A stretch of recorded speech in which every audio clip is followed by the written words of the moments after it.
Hello dear students. Today we are going to start chapter number 8, class 12th, chemistry. We have studied about the chapter number 8, P block element. Now we are on we have studied about the chapter number 7, P block element. Now we are on chapter number 8, D and F block element. As you know that periodic table or elements are divided into the 4 groups: S block, P block, D block and F block according to their electronic configuration. It means the last electrons will go in which shell, subshell and orbit. इसके basis पर हमने जो है elements को different groups में divide किया गया है. अगर पी ब्लॉक एलिमेंट है हमारे पास तो इलेक्ट्रॉन जो है लास्ट इलेक्ट्रॉन पी में मूव करेगा तो हम उसको पी ब्लॉक में रखेंगे. और अगर टी और डी ब्लॉक एलिमेंट्स हैं इसका मतलब हमारे पास जो इलेक्ट्रॉन होगा वो डी ऑर्बिटल में अगर वो आता है तो हम उसको डी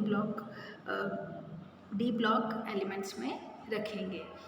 तो the elements lying in the middle, अगर हम पीरियोडिक टेबल की बात करें तो हमारे पास लेफ़्ट टू राइट अगर हम मूव करते हैं तो लेफ़्ट में, एक्सट्रीम लेफ़्ट में हमारे पास एस ब्लॉक है और एक्सट्रीम राइट में हमारे पास पी ब्लॉक है. और एस और पी ब्लॉक के बीच में जो ब्लॉक प्रेजेंट है that is D block element. F block element भी मीन वाइली प्रेजेंट है लेकिन उसको हमने सेपरेट स्पेस दिया है पीरियोडिक टेबल में. अगर हम बात करें डी ब्लॉक एलिमेंट की तो ग्रुप 3 से ग्रुप 12 तक हमारे पास डी ब्लॉक एलिमेंट प्रेजेंट होते हैं. अगर इनका इलेक्ट्रॉनिक कॉन्फ़िगरेशन की हम बात करें तो यहाँ पर इनको ट्रांजिशन एलिमेंट बोला जाता है. तो यहाँ पर डी और एस जो है हमारे पास उनकी एनर्जी में बहुत कम डिफरेंस होता है, इसलिए इलेक्ट्रॉन डी से एस में और एस से डी में मूवमेंट करता रहता है और इसलिए इस ब्लॉक के एलिमेंट्स को बोला जाता है ट्रांजिशन एलिमेंट. और यहाँ पर डी और एस दोनों को हम साथ में कंसीडर करेंगे. तो या एस में इलेक्ट्रॉन आएंगे 1 से लेकर 2 इलेक्ट्रॉन तक एस में आ सकते हैं और डी में जो है वो 1 से 10 तक इलेक्ट्रॉन आ सकते हैं. अगर हम बात करें कि एन जो है वो प्रिंसिपल क्वांटम नंबर है और उससे जस्ट एक जो है वो हमारे पास डी का पीरियड नंबर होगा. n-1 d 1 to 10 and n-1 to 2 electronic configuration इसका होता है. n-1 stand for the penultimate shell. Penultimate shell means last से जस्ट पहले वाला, ठीक है, उसको हम बोलते हैं पेनल्टीमेट शेल. तो n-1 जो है वो पेनल्टीमेट शेल है क्योंकि लास्ट जो शेल है वो है हमारे पास s और उसके पहले जो आ रहा है वो है हमारे पास n-1 जो होगा डी. ट्रांजिशन एलिमेंट किसे बोलेंगे? Transition element is defined as the one which has incompletely filled d orbital. Transition element को हम क्या बोलेंगे? जिसमें इनकम्प्लीटली फिल्ड डी ऑर्बिटल्स होंगे in its group state, ground state और in any one of its oxidation state. Ground state मतलब electron जो है वो एक्साइटिंग स्टेज में नहीं पहुंचा है, मतलब वो लोअर लेवल में ही प्रेजेंट है, हाई लेवल में नहीं गया है, तो उसको हम बोलेंगे ग्राउंड स्टेट. तो अगर हमारे पास जो incompletely filled d orbitals present है तो उसको डी ब्लॉक एलिमेंट बोला जाएगा, ट्रांजिशन एलिमेंट बोला जाएगा. जिंक, स्कैंडियम एंड मरकरी इनको ट्रांजिशन एलिमेंट नहीं समझा जाता है. The reason behind that totally completely field d orbitals. जैसे कि हमने बोला कि ट्रांजिशन एलिमेंट का मतलब ये क्या है कि इनकम्प्लीटली फिल्ड डी ऑर्बिटल्स हैं तो हम उनको ट्रांजिशन एलिमेंट बोलेंगे. बट जो हमारे पास जिंक, स्कैंडियम एंड मरकरी है, जन, CD एंड HG जो है हमारे पास, इसको हम कम्प्लीटली फिल्ड डी ऑर्बिटल्स, अगर इनका इलेक्ट्रॉनिक कॉन्फ़िगरेशन लिखेंगे आप तो कम्प्लीटली फिल्ड आपको मिलेगा, इसलिए इनको ट्रांजिशन एलिमेंट नहीं समझा जाता है. ग्रुप नंबर 12 से ये बिलोंग करते हैं. उसके बाद आता है हमारे पास f block element. F block element मतलब इलेक्ट्रॉन जो है वो किस में फिल होंगे, एफ ऑर्बिटल्स में फिल होंगे, इसलिए इनको क्या बोला गया है, एफ ब्लॉक एलिमेंट बोला गया है।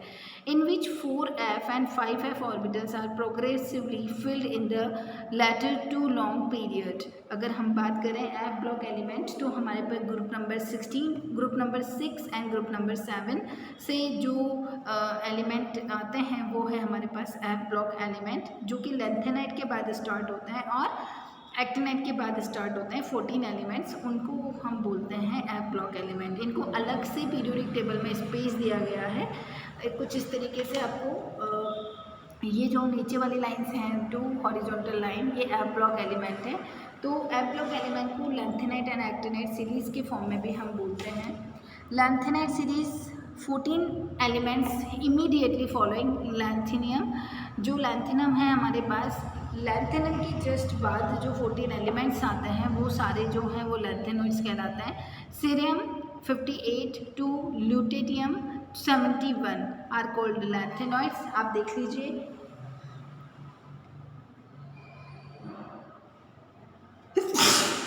Sorry.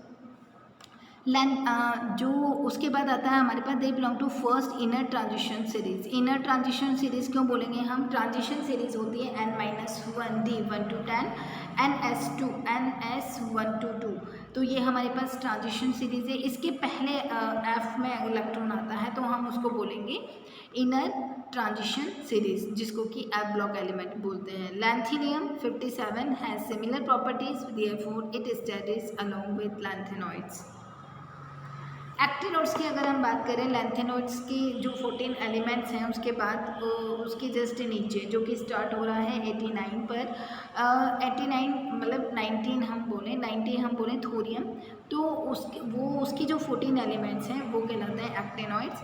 The 14 elements immediately following actinium 89 with atomic number 90 thorium and 2103 Lawrencium are called actinoids. They belong to second inner transition series. Actinium 89 has similar properties, therefore it has studied along with actinoids. जो actinium है वो actinoids में रखा जाता है और actinoids में आने वाले सारे एलिमेंट्स की प्रॉपर्टीज ऑलमोस्ट सिमिलर होती है। अब आता है हमारे पास 4 transition series, 3D transition series. The transition element with atomic number 21 scandium. अगर हम बात करें कि this is the first series जो हमारे पास ग्रुप नंबर 4 से आती है स्कैंडियम, तो इसको हम बोलते हैं third 3D transition series.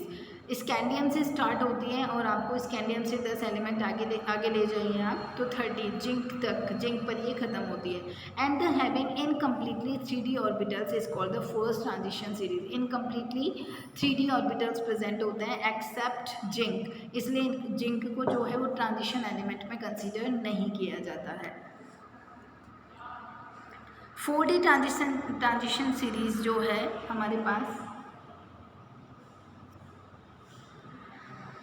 It consists of elements with the atomic number 39 yttrium से लेकर 48 हमारे पास रहता है जो कि कैडमियम है।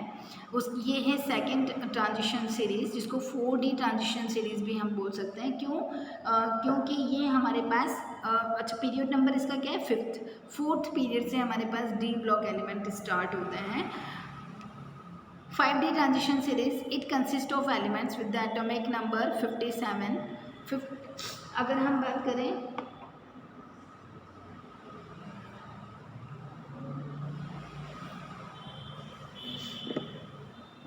57 ट्रांजिशन सीरीज। अब यहाँ पर हमारे पास इनर ट्रांजिशन सीरीज भी आ जाती है, ठीक है, लैंथेनियम से स्टार्ट हो गया है यहाँ पर, तो this is the inner transition series, लेकिन है तो ट्रांजिशन सीरीज इसलिए हम इसको यहाँ पर ले रहे हैं। तो 5D ट्रांजिशन सीरीज है।